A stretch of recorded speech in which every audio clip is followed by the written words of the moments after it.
आज YouTube के माध्यम से हम अपने श्रोताओं को, माता बहनों, भाइयों को श्री गरुड़ पुराण के दूसरे अध्याय का श्रवण कराने जा रहे हैं।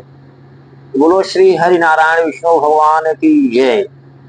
तो यहाँ पे गरुड़ जी पूछते हैं भगवान हमारे श्री विष्णु भगवान से, कहते हैं कि दिशोऽयं लोकस्य पंथा भवति दुःखदत्तयान्ति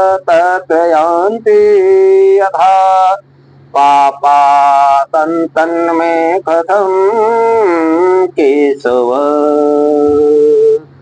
तो श्री गरुड़ महाराज जी ने कहा कि हे केशव, यमलोक का मार्ग किस प्रकार दुखदाई होता है और पापी लोग वहां किस प्रकार जाते हैं, वो मुझे बताइए।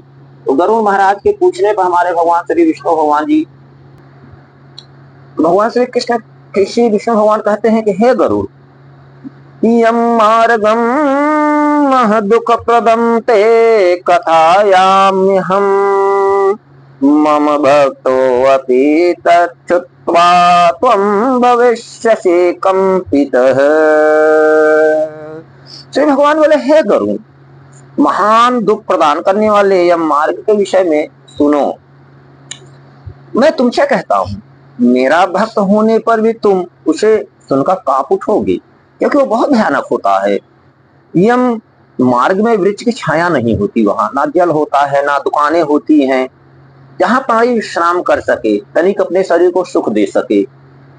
उस यम मार्ग में अन्न आदि कुछ भी व्यवस्था नहीं होती जिनसे कि वह अपने प्राणों की रक्षा कर सके। हे खग, वहां से विष्णु कहते हैं कि हे खग, वहां कभी जल भी नहीं दिखता, जैसे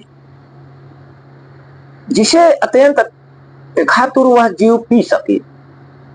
वहां प्रलय काल की भांति 12 सूर्य तपते रहते हैं। तस्मिन् गच्छन्ति पापात्मा शीतवातेन पीड़ितः करट्कै विद्यते क्वापि क्वचित् सर्पे महाविखै। उस मार्ग में जाता हुआ पापी जीव कभी बर्फीली हवाओं से पीड़ित होता है, कभी कांटे उसे चुभते हैं, और फिर कभी महाविखधर सर्पों के द्वारा उसे डसाया जाता है। वह पापी कहीं सिंहों, व्याघ्रों, भयंकर कुत्तों द्वारा खाया जाता है, कहीं बिच्छों द्वारा उसको डसाया जाता है, और कहीं उसे आग में जलाया जाता है। तब कहीं अति भयंकर महान 80 पत्रुवन नामक नरक में पहुंचाया जाता है, जो 2000 योजन विस्तार वाला कहा गया है। भगवान कहते हैं, सदा अग्नि तत्छिन्भिन् प्रजायते क्वचित् पतयन्तन्धकूपे विकटात् पर्वतात् क्वचित् गच्छति। वह वन जंगल जो है, कौवों, उल्लुओं, वटों, पक्षी विशेषों, गिद्धों, शरघों और दासों से व्याप्त है, भरा हुआ है वह नाना प्रकार की जीव जंतुओं से। उसे चारों ओर दवा अग्नि व्याप्त है, अग्नि जलते रहती है।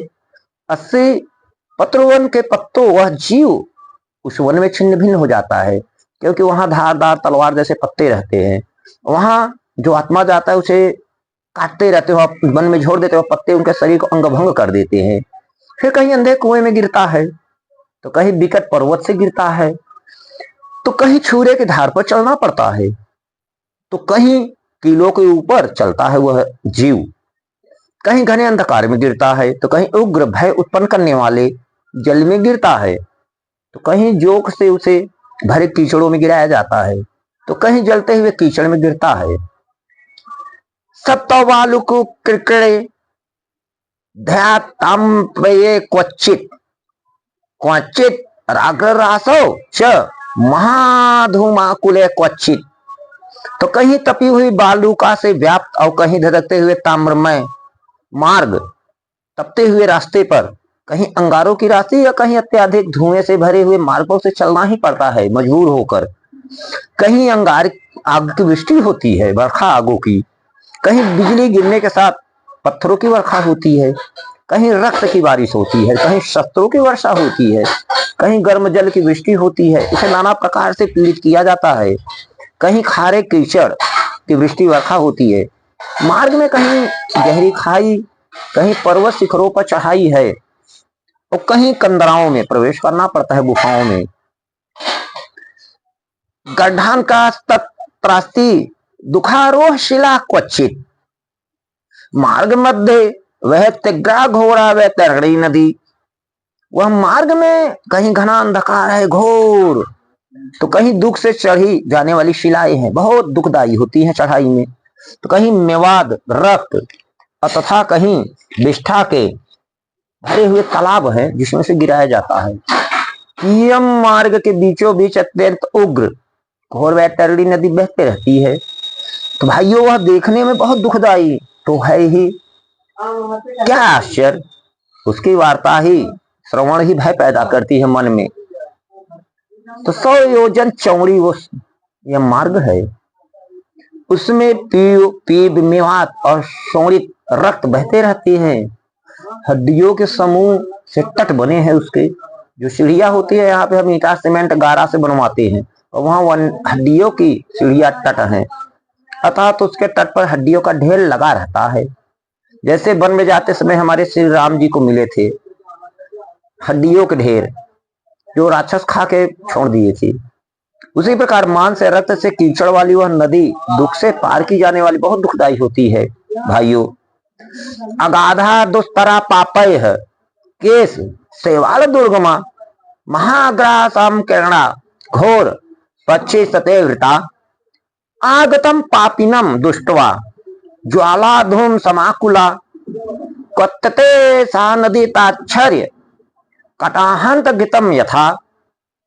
अथाह गहरी और पापियों के द्वारा दुख पूर्वक पार की जाने वाली वह नदी केश रूपी समारोह से भरी होने के कारण दुर्गम है।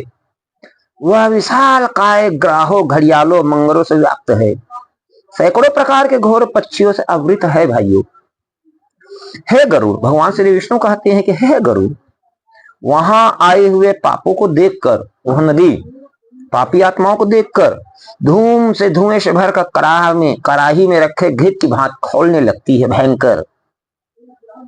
वह नदी सुई के समान मुख वाले भयानक कीड़ों से चारों ओर व्याप्त है। वज्र के समान चोंच वाले बड़े बड़े गिद्ध कौवे से घिरी हुई है। वह नदी शिशु मार मंगर जोक मछली कछुए अन्य मांस भक्षी जलचर पक्षियों द्वारा व्याप्त है। बहुविचिक कंश क्रीड़ा सेविता कृष्ण पन्न गए है तन्न मध्य पति तानाम च तात्रा को अपनी ना विद्यते पापिनाम पतना नेव निर्मिता सा नदी खग नापारम दृश्यते तस्य दुस्तरा बहु दुखदा। हे भाइयों, बहुत से बिच्छू काले सर्पों से व्याप्त उस नदी के बीचों बीच गिरे हुए पापियों की रक्षा करने वाला कोई नहीं होता वहां। यहाँ पे तो हमारे भाई बंधु धन दौलत घर दुकान मकान बीवी बच्चे सब हैं, तो वहां कोई नहीं रहता क्योंकि हमारी सहायता कर सके, हेल्प। और एक क्षण में ही ऊपर चले आते हैं और उसके सैकड़ों हजारों भंवरों में पड़कर पापी पाताल में चले जाते हैं। क्षण भर पाताल में रहते हैं, क्षण भर के ऊपर आ जाते हैं। हे खग, वह नदी पापियों के गिरने के लिए ही बनाई गई है, जो पाप आत्मा जाते हैं, धर्मात्माओं के नहीं, भक्तों को नहीं। जो दान करता है, वेद पुराण की कथाएं सुनता है, सत्संग करता है, भगवान के अर्च विग्रह की पूजा करता है, मंदिर जाता है, उसके लिए नहीं है नरक, पापियों के लिए है। उसका पार नहीं दिखता, इतना लंबा है वह बैतरणी नदी जिसका पार ही नहीं दिखता। वह अत्यंत दुख पूर्वक तरने योग्य तथा बहुत दुख देने वाली होती है। हमें यहाँ पे मानव तन मिलने के बाद हम भूल जाते हैं उसे कि हमें वहां भी जाना है। एवं बहु विध कलेश यम मार्गे अति दुख दे क्रोशंतस रोदस्तस दुखता यान्ति पापिनः। इस प्रकार बहुत प्रकार के कलेश दुख से व्याप्त होकर उस नदी को फिर पार किया जाता है। दुखप्रद यम मार्ग में रोते चिल्लाते हुए दुखी पापी जाते हैं। कुछ पापी पांस से बंधे होते हैं दूतों के, कुछ अंकुश में फंसाकर खींचे जाते हैं, कुछ शस्त्र के अग्रभाग से पीठ में छेद डालते हुए हैं, और कुछ नाक के अग्रभाग में जैसे बैल को नकलेल लगाते हैं वैसे ही उस पांस से, और कुछ कान में लगे हुए पांस से खींचे जाते हैं यम मार्ग में। कुछ काल पास से खींचे जाते हैं, कुछ कौवों से खींचे जाते हैं, उन्हें कौवे ले जाते हैं। ग्रीवा बाहुखो पादेखो बद्धा पृष्ठे च शृंखलेह अयो भारचयम केचे देहंत पथे यान्ति ते। तो भगवान श्री विष्णु कहते हैं कि हे गुरु, वे पापी गर्दन, हाथ तथा पैरों में जंजीर से बंधे हुए तथा अपनी पीठ पर लोहे के भार को ढोते हुए मार्ग पर चलते हैं, चलना ही पड़ता है। अत्यंत घोर यमदूत के द्वारा मुंगदरों से पीटे जाती है। वे मुख से रक्त वमन उल्टी करते हैं खून की,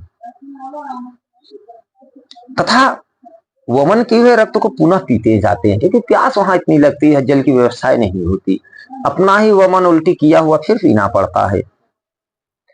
उस समय अपने दुष्कर्म को सोचते हैं हर पापी आत्मा जी वहां पर यहां पर हम नहीं सोचते। अत्यंत ग्लानि का फिर दुख का अनुभव करती हैं कि मैंने मानव तन पाया पर उसका सदुपयोग नहीं किया। तो हे भाइयों, इसलिए मानव तन विषय भोग के लिए नहीं होता, आत्म कल्याण के लिए। ये शरीर ही हमारा एक जेल है। जैसे इस शरीर का जेल सेंटर होता है, पुलिस द्वारा बनाया गया है, प्रशासन द्वारा, तो आत्मा का जेल हमारा शरीर है, जिसमें परमात्मा इसके जेलर हैं। इसमें हमें डालते हैं इस आत्मा को, ताकि इस शरीर में रह के अपने पूर्व जन्म के कर्मों का भोग करे। तथापि स वज्रन मार्गे पुत्र पौत्र त्रिभुवन हा पेति प्ररुदन नित्य मनो तप्यति मंदधी है।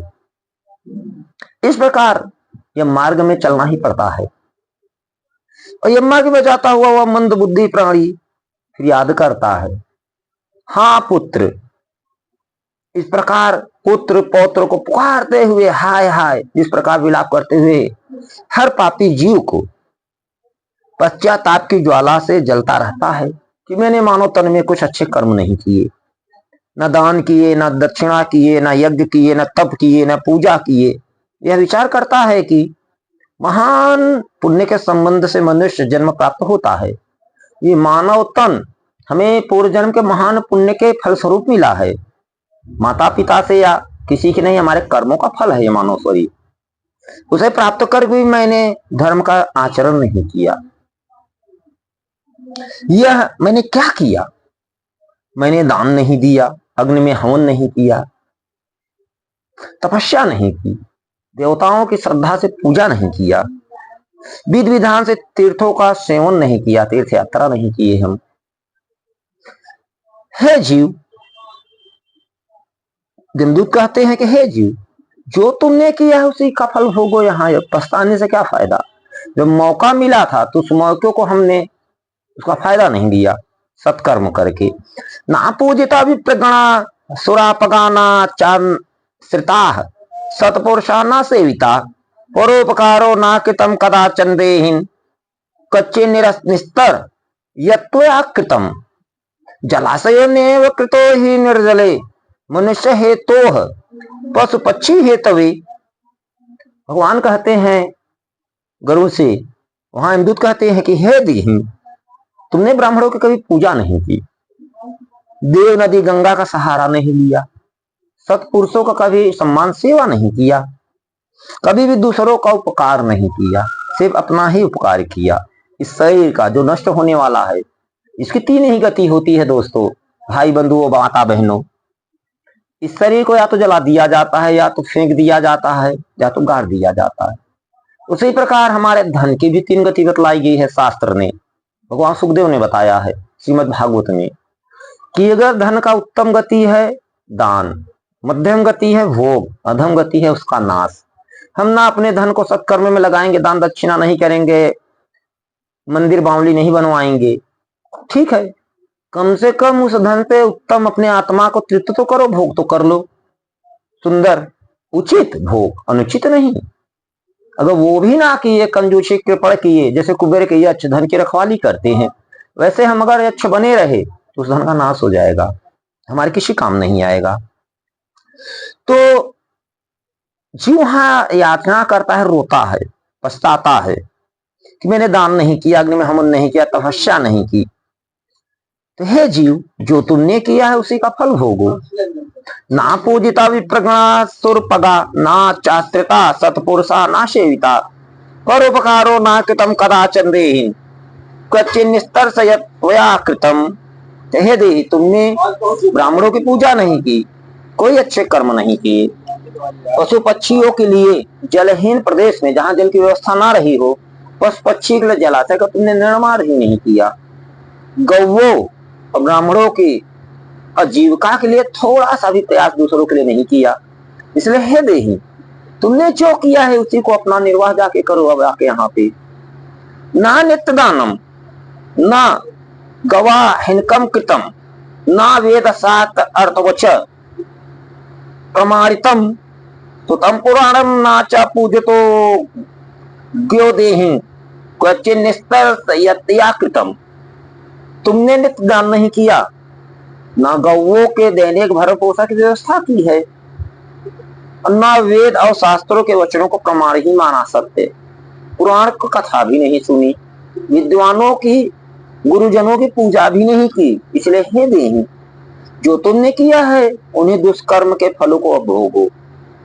भातु मया नेव कृतम हितवच, पतिव्रतम नेव कदाचित पालितम, ना गौरवम क्वापि कृतम गुर चित्तम देहि।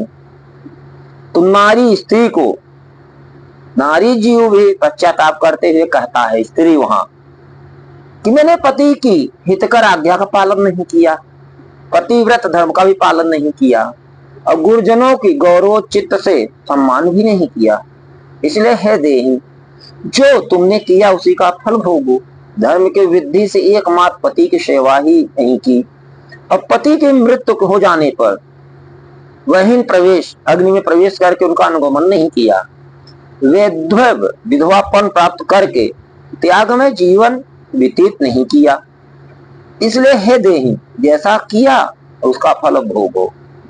मास पयन किए जाने वाले उपवासों से तथा चंद्रायण व्रतों आदि प्रतिष्ठित नियमों से पालन से तुमने शरीर को नहीं सुखाया, शरीर को मोटा ताजा बनाया, फल फूल खा के, मक्खन दूध, और जो कि शास्त्र कहता है भगवान के भजन में से सुखाओ।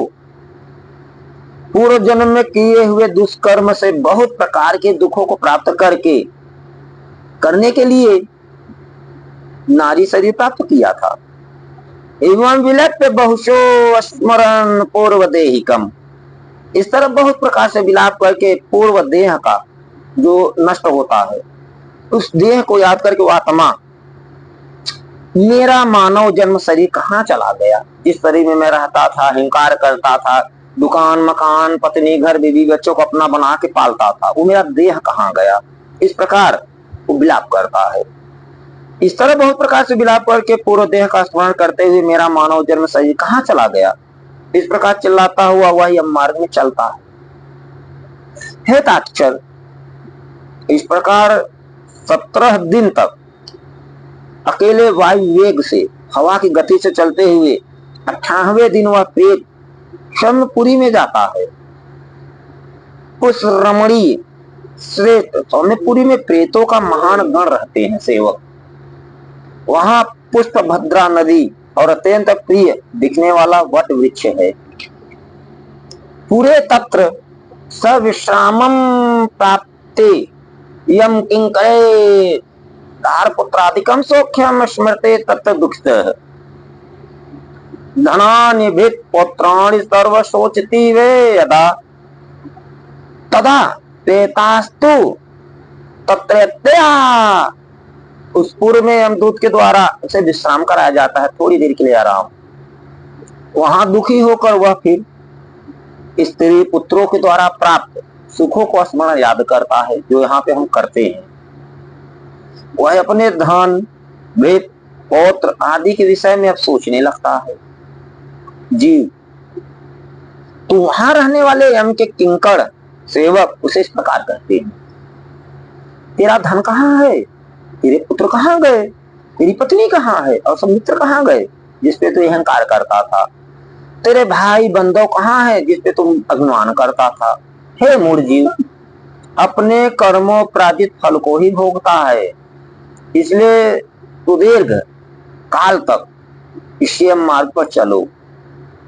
जनासि संबल बलम बल मधो गानाम नो सबलाय यतसे परलोक पान। हे परलोक के राही, तो यह जानता है कि राहगीरों का बल और संबल पथे ये ही होता है, तो जिसके लिए तूने प्रयास तो नहीं किया। तू यह भी जानता था पहले ही कि तुम्हें निश्चित ही इस मार्ग पर चलना है, आना है लौटकर, क्योंकि जो वस्तु जहां की होती है उसे वहां जाना पड़ता है, और उस रास्ते पर कोई भी लेन देन उधारी नहीं होता। यह मार्ग तो बालकों को भी विदित रहता है। हे मनुष्य, क्या तुमने इसे सुना नहीं था? अब आज आके यहाँ तुम रोते हो, पछताते हो। क्या तुमने ब्राह्मणों के मुख से पुराणों के वचन, वेद की कथाएं, बातें नहीं सुनी थी? इस प्रकार कहकर मुग्धरों से पीटता जाता हुआ वह जीव गिरते पड़ते दौड़ते रोते बिलखते कलपते बलपूर्वक पांसों से खींचा जाता है। अब मार्ग में वहां कोई शोर से सिफारिश नहीं चलता। अतदतम सुतय पौत्रे स्नेहाद्वा कृते अथवा मासिकम पिंडम स्नाति ततः सौरिपुरम वज्रेत। यहाँ अनेक अथवा कृपा के, यहाँ स्नेह अथवा कृपा के कारण पुत्रों द्वारा दिए मासिक पिंड को खाता है। जो हम लोग मासिक में पुण्यतिथि को पिंडा पाते हैं, वही आत्मा को हर महीने वहां मिलता है, राह में एक दिन। उसके बाद वह जीव सौरीपुर को प्रस्थान करता है आगे के लिए। उस सौरीपुर में काल के रूप को धारण करने वाला जंगम नामक राजा रहता है। उसे देखकर वह जीव भयभीत होकर डर जाता है, अब विश्राम करना चाहता है। उस पुर में गया हुआ वह जीव अपने स्वजनों भाई बंधुओं द्वारा दिए त्रिपाक्षिक अन्य जल को खाकर उस पुर को पार करता है। ततो नगेंद्र भवनम प्रेतो याति त्वराविंतः वनानि तत्रोद्राण दृष्ट्वा कृदंते दुखितः। उसके बाद शीघ्रता पूर्वक वह प्रेत नगेंद्र भवन की ओर चलता है, आगे बढ़ता है, और वहां भयंकर वनों को देखकर दुखी होकर रोता है, चिल्लाता है, कलपता है। उस पुरी में यमदूतों द्वारा उसे विश्राम करा के आगे बढ़ते हैं, और दया रहित, जिस दूतों में दया नहीं होता वहां के, वहां से कर्मों का फल का भोग होता है।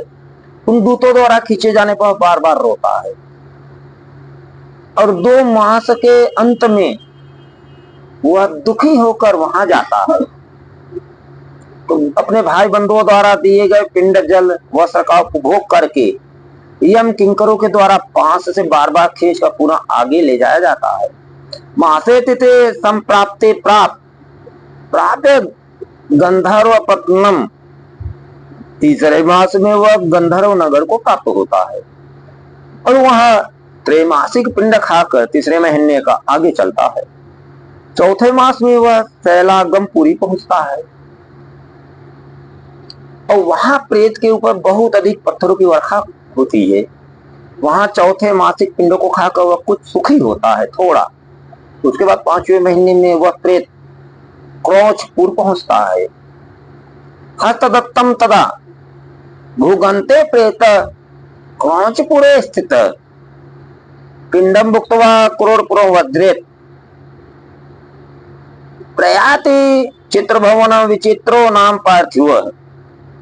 क्रोचपुर में स्थित हुआ प्रेत वहां अपने बंधुओं द्वारा हाथ से दिए गए 5वें मास पिंड को खाकर आगे क्रूरपुर की ओर चलता है। तो 5.5 मास के बाद बंधुओं द्वारा प्रदत्त पुनमाश्रित पिंड और घटदान से तृप्त होकर वह वहां आधे मुहूर्त 12 मिनट, क्षमा कीजिएगा 24 मिनट, एक मुहूर्त 48 मिनट के होते हैं, आधे मुहूर्त 24 मिनट विश्राम करके यमदूतों के द्वारा डराए जाने पर दुख से कांपता हुआ उस पुर को छोड़कर चित्रभवन नामक पुर को जाता है। वहां यम का छोटा भाई, यमराज के छोटा भाई विचित्र नाम वाला राजा राज्य करते हैं उस नगर में। तम विलोक्य महाकायम यदा भीत पलायते तदा सम्मुख मागत्य कैवार्ता इदम ब्रुवन वयम ते तरतु कामाय महावैतरणिम नदीम। उस विशाल शरीर वाले राजा को देखकर जब वह जीव डर से भागता है, भागने लगता है चारों तरफ, तब सामने आकर कैवर्त धीवर उससे यह कहते हैं कि हम इस महावैतरणी नदी को पार करने वालों के लिए नाव लेकर आए हैं। तो श्रोताओं ध्यान से सुनिएगा, यदि तुम्हारा इस प्रकार का पुण्य हो इसमें बैठ सकते हो।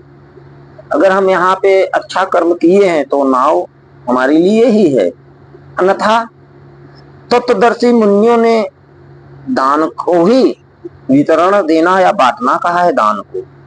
और दान का मतलब है वैतरणी नदी से पार होना। यह वैतरणी नदी वितरण के द्वारा ही पार की जा सकती है। अगर अपने धन का वितरण आपने किया है तो जो वितरण करता है अपने धन का, उसी के लिए वैतरणी नदी पार करती है, इसलिए इसको वैतरणी कहा जाता है। तम दृष्टवा कथते साथ तू ताम दृष्टवा सो अति कदंते अदत्त दाना पापात्मा तस्यामेव निमज्जति सन्मुखे कंटकम दत्वा दूतय राकाश संसितते बदिसेन यथा मत्स्य तथा पारम प्रणीयते। तो हे जीव, यदि तुमने वैतरणी गौ का दान किया हो तो नौका तुम्हारे पास आएगी, अन्यथा नहीं। उनके ऐसे वचन सुनकर प्रेत हाँ देव ऐसा कहता है। उस प्रेत को देखकर वह नदी खोलने लगती है और उसे देखकर प्रेत तयन क्रदन विलाप करने लगता है। तो जिसने अपने जीवन में श्रोताओं, भाई बहनों, माता बहनों कभी दान नहीं किया है, ऐसा पाप आत्मा उस वैती नदी में डूबता है। तब आकाश मार्ग से चलने वाले दूत उसके मुख में कांटा लगाकर बंसी से मछली की भांति उसे खींचते हुए पार ले जाते हैं, जैसे हम मछली पकड़ते हैं। खंडमासिकम च यत पिंडम तत्र भुक्त्वा प्रसप्रति मार्गे विल्पन याति वृक्ष पीड़ितो हालम सप्तमे मासे संप्राप्ते पुरम ब्रह्म पदम वज्रेत। तो वहां छठवें मास का खंडमासिक पिंड खाकर वह अत्याधिक भूख से पीड़ित होकर विलाप करता है, रोता है, आगे के रास्ते पर चलता है। फिर तो माता बहनों, भाइयों बहनों, सातवें मास में वह ब्रह्म पदपुर को जाता है आत्मा, और वहां अपने पुत्रों द्वारा दिए हुए सप्तम मासिक पिंड को खाता है। तो भगवान श्री विष्णु कहते हैं, हे पक्षीराज गरुड़, उस पुर को पाकर वह दुखद नामक पुर को फिर आगे बढ़ जाता है। आकाश मार्ग से जाता हुआ महान दुख प्राप्त करता है आत्मा। मास अष्टमे प्रदत्तम यत पिंडम भुक्त्वा त्रसर्पति नौवे मासी संपूर्ण नाना कदपुरम वज्रेत। फिर वहां 8वें मास में दिए हुए पिंड को खाकर आगे बढ़ता है और 9वां मास पूर्ण होने पर नाना क्रदनपुर को प्राप्त होता है वह आत्मा आगे। वहां क्रदन करते हुए अनेक भयानक क्रद गणों को देखकर स्वयं शून्य हृदय वाला वह जीव दुखी होकर क्रदन करने लगता है, रोता है, तड़पता है, बिलखता है। उस पुर को छोड़कर वह यमदूतों के द्वारा भयभीत किया जाता हुआ 10वें महीने में अत्यंत कठिनाई से सुतप्त भवन नामक नगर में पहुंचता है। तो पिंडदानम जलम तत्र भुक्त्वा अपि ना सुखी भवेत् मासे च कदसे पुणे पुरम रौद्रम च गच्छन्ति। तो फिर वहां उस आत्मा को पुत्रादि से पिंडदान और जलांजलि प्राप्त करके भी सुखी नहीं होता। 11वां मास पूरा होने पर रौद्रपुर में जाता है नगर में और पुत्रों के द्वारा दिए हुए 11 मासिक पिंड को खाता है। 11.5 मास बीतने पर वह जीव पयोखण नामक नगर में पहुंचता है। वहां प्रेतों को दुख देने वाले मेघ बादल घनघोर वर्षा करते हैं, जहां महान कष्ट होता है। तो वहां पर दुखी हुआ प्रेत उनाब्दिक श्राद्ध के पिंड को खाता है अपने ब्रह्म मास के। इसके बाद संपूर्णे तो ततो वर्खे सीतारयम नगरम वज्रेत हिमाच्छत गुणम तत् महाशीतम तप्यति। इसके बाद वर्ष पूरा होने पर वह जीव सीतारे नामक नगर को प्राप्त होता है। वहां हिम बर्फ से भी 100 गुनी अधिक महान ठंड पड़ती है। शीत से दुखी क्षुधित वह जीव इस आशा से, उम्मीद से दसों दिशाओं में देखता है, अपने दृष्टि को दौड़ाता है कि शायद कहीं कोई हमारा बांधव नेत्र हो जो मेरे दुख को दूर कर सके, बांट सके। तब यम के दूत कहते हैं, तुम्हारा ऐसा पुण्य कहाँ। फिर वार्षिक पिंड को खाकर वह धैर्य धारण करता है, धीरज तथा संवत्सर से अंते प्रत्यासन्ने यमालये बहुभीत पूरे गत्वा हस्तमात्रम समुत्सृजेत। उसके बाद वर्ष के अंत में यमपुर के निकट पहुंचने पर वह प्रेत बहुभीतपुर में जाकर हाथ भर माप के अपने शरीर को छोड़ देता है, जो एक हाथ का रहता है, उस शरीर को त्याग देता है। हे पक्षी, भगवान श्री विष्णु कहते हैं गरुड़ महाराज से कि हे पक्षी, पुनः कर्म भोग के लिए अंगुष्ठ मात्र, अंगूठे के बराबर वायु स्वरूप यातना देह को प्राप्त कर वह यमदूत के साथ जाता है। यातना देह मतलब जिस शरीर को हमें दुख दिया जाएगा, यातना वो शरीर अंगुष्ठ मात्र का होता है। जो एक हाथ का शरीर आता है वो 12वें महीने में त्याग देता है, जिसे प्रेत शरीर कहते हैं। अब वो यातना शरीर प्राप्त करता है। तो हे कश्यपात्मज, कश्यप नंदन, जिन्होंने अदैविक मरणकालिक दान नहीं दिए हैं, वे यमदूतों के द्वारा दृढ़ बंधनों से बंधे हुए अत्यंत कष्ट से यमपुर को जाते हैं। धर्मराजपुरे संति चतुर्द्वाराणि खेचर यात्रायम दक्षिण द्वार मार्गस्ते परिकीर्तितः अस्मिन् पथि महाघोरी यथा यान्ति तथा प्रोक्तम किम भूय श्रोतमिच्छसि। हे आकाशगामी, धर्मराजपुर में 4 द्वार है वहां पे, जिनसे दक्षिण द्वार के मार्ग का तुमसे वर्णन कर दिया है। दक्षिण वाले इस महान भयंकर मार्ग में भूख प्यास और श्रम से दुखी जीव जिस प्रकार जाते हैं, यह सब मैंने बतला दिया। भगवान श्री हरि कहते हैं पक्षीराज गरुड़ से कि और क्या सुनना चाहती हूँ। तो इस प्रकार गरुड़ पुराण के अंतर्गत सरोद्वार में यम मार्ग निरूपण नामक दूसरा अध्याय पूरा हुआ। श्री गरुड़ पुराण शास्त्र पुराण की जय, श्री विष्णु भगवान की जय। और हम अपने श्रोताओं से अनुरोध करेंगे कि हम हमारे इस चैनल को, वीडियो को ज्यादा से ज्यादा आप शेयर करके हमारे धर्म प्रचार में सहयोगी बने।